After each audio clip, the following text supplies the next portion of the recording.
जैसे ही central bank बेचे, मैं सलाह दूंगा रिटेल निवेशकों को, आप इसमें से प्रॉफिट बुक करके बाहर आके ताली बजाने लगिए। अगर मेरे पास आज 10 किलो सोने का स्टॉक रखा है, ज्वेलर, अगर कोई ज्वेलर है वो कहता है मेरे पास 10 किलो का स्टॉक रखा है, और उसने वो सोना 70,000 रुपए पे खरीदा था, तो अपने दिल पर हाथ रख के बताए कि क्या वो 10 किलो जो उसने 70,000 रुपए यानी 7 करोड़ रुपए का खरीदा था, क्या आज वो 14 करोड़ का नहीं हो गया?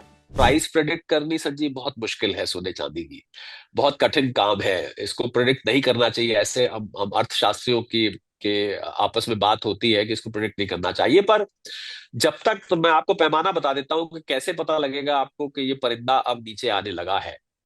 अगर विश्व के सेंट्रल बैंक्स अगर बेचने लग जाएं, या आपको संकेत मिले कि बेच रहे हैं, सेंट्रल बैंक सब बोलते हैं, जैसे भारत में रिजर्व बैंक है, अमेरिका में फेडरल रिजर्व है, इंग्लैंड में उसको बैंक ऑफ इंग्लैंड कहते हैं, हर देश का एक सेंट्रल बैंक होता है जिन्होंने भर भर कर सोना खरीदा है पिछले पिछले कुछ सालों में। तो अगर उनके बेचने का कहीं भी आपको संकेत मिले, तो उस समय आपको इसमें से निकल जाना चाहिए, क्योंकि फिर ये परिंदा उड़ उड़ के थक गया और अब ये नीचे को आने लगा। ये मैंने आपको एक ऐसी पहचान बता दी है कि आप कैसे आप पता लगाएंगे कि सेंट्रल बैंक बेच रहे हैं। मुझे लगता है स्टेट मिरर को देखते रहें, आप तो समय समय पर आर्थिक मामलों को ट्रैक करते हैं, आपको आपको वैश्विक खबरों पर नजर रखनी चाहिए, अंतरराष्ट्रीय खबरों पर नजर रखिए। अब जमाना बदल चुका है संजीव, खाली लालू प्रसाद यादव और नीतीश बाबू की बात ना करके आप अंतरराष्ट्रीय खबरों पर वैसी ही नजर रखिए जितनी आप बिहार इलेक्शन पर रखते हैं।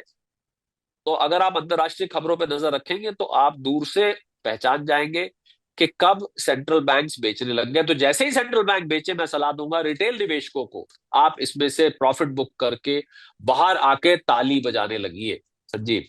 डॉक्टर कोहली साहब, क्या निकट भविष्य में 2026 के अपने मिड में जाके कहें मई जून में सोने और चांदी के दामों में कहीं कुछ डाउनफॉल आता नजर आएगा? एक सवाल।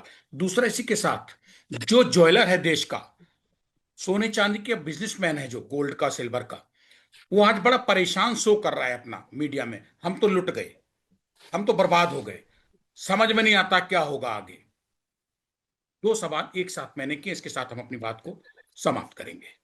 मुझे लगता है ज्वेलर्स की जो चिंता है कुछ हद तक जायज है, क्योंकि जैसा मैंने कहा, जब महंगा हो जाता है सोना, तो जो व्यक्ति 4 तोले की चेन बनवाने गया है या कोई हार बनवाने गया है, वो 4 तोले की बजाय 1 तोले का सामान लेता है। तो ज्वेलर्स का नेचुरल बात है, सेल इफेक्ट होती है। पर जैसा मैंने कहा कि बड़े ज्वेलर्स ने, जिसमें तानिष्क है, कल्याण ज्वेलर्स है, और भी ज्वेलर्स हैं, उन्होंने इसका हल निकाला। उन्होंने हल ये निकाला, और ये आपको पहले मैं बताता हूं मैंने सलाह क्या दी लोगों को, कि आप सोने को निवेश और ऑर्नामेंट दो अलग अलग चीजें करते हैं। जब आप ऑर्नामेंट के लिए पहनते हैं, ऑर्नामेंटल वैल्यू उसको हम कहते हैं, तो आप कम कैरेटेज की लीजिए, आप 18 कैरेट, 14 कैरेट, 9 कैरेट की लीजिए, शादी में पहन के गए, फोटो खिंचवाइए, रील बनवाइए, और आपका काम हो गया। आप हार बनवा के निवेश के लिए क्यों रख रहे हैं? आप कंगन बना के निवेश के लिए क्यों रख रहे हैं? क्योंकि मेकिंग चार्जेस जा रहे हैं, प्योरिटी जा रही है। तो ज्वेलर्स ने यह हल निकाला कि उनकी सेल ना गिरे, उन्होंने कम कैरेटेज की ज्वेलरी बेचनी शुरू कर दी। तो ज्वेलर्स को, जो पुराने ज्वेलर्स हैं जो कम कैरेटेज में विश्वास नहीं रखते, उनको थोड़ी सी चिंता है।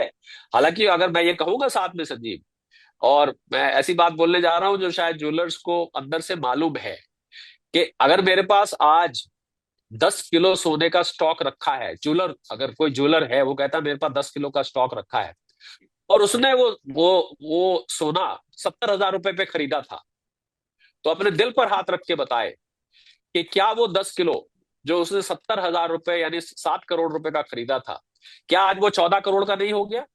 आपको 7 करोड़ का फायदा पिछले 1 साल में नहीं हुआ? पिछले 1 साल या एक सवा साल में? तो आप अगर सेल करते तो शायद इतनी ना कर पाते, पर आपका स्टॉक जो बढ़ गया, तो वो भी तो, उसको भी तो आप नफा मानिए ना।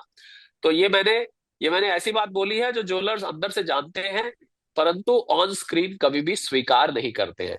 तो मुझे नहीं लगता कोई बहुत ज्यादा चिंता, और अगर करेक्शन आई, तो जो मैंने आपको पहचान बताई है संजीव, कि अगर सेंट्रल बैंक्स पे नजर गाड़ के रखिए, जब मैं कहता हूं गाड़ के रखिए, कि उस पे पूरी रिसर्च करिए कि कब सेंट्रल बैंक्स बेच रहे हैं, वो एक बहुत बड़ा ट्रिगर होगा संजीव इसके। पर जब तक वो नहीं होता, तो छोटी मोटी आपको करेक्शन, उतार चढ़ाव देखने को मिलेंगे, वो स्पेकुलेटिव ट्रेडिंग की वजह से होते हैं। उस उतार चढ़ाव से घबराने की जरूरत नहीं है। आप लंबे वक्त के अगर निवेशक हैं तो आपको ये छोटी मोटी चीजें देखनी नहीं चाहिए। इसको लेके लॉकर में रख के, घर में रख के, जहां भी आप रखते हैं, डीमैट अकाउंट में है, ईटीएफ में रखते हैं, उसको रख के और आराम से बैठे रहिए। रोज रोज रेट देख के ना बहुत ज्यादा खुश होइए, और नीचे जाता है तो ज्यादा दुखी होने की भी बात नहीं।